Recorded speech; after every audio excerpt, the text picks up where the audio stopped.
Pak Bharat match में दोनों टीमों पर प्रेशर होगा। नसीम शाह का कहना है कि हमारी नज़र में पूरे इवेंट पर है, पर अभी तक टीम में ऐसी कोई डिस्कशन नहीं हुई कि भारत के साथ कैसे खेलना है।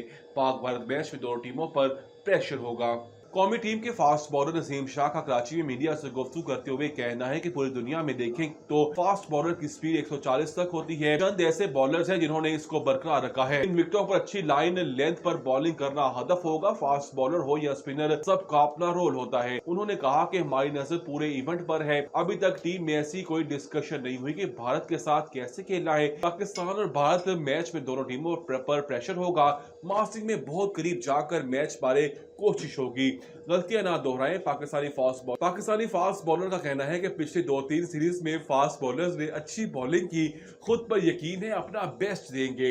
पिछले मैच में बॉलिंग अच्छी नहीं हो सकी। जब अपना परफॉर्मेंस देते हैं तो सब गलतियां छुप जाती हैं। यकीन है कि इस इवेंट में अच्छी बॉलिंग करेंगे। नसीम शाह ने मजीद कहा कि स्टेडियम अच्छे बने हैं। जो भी टीम बनी है वो बेस्ट है। आखिर 2 सीरीज में परफॉर्मेंस इतनी अच्छी नहीं थी। उम्मीद करता हूं कि परफॉर्मेंस अब अच्छी होगी।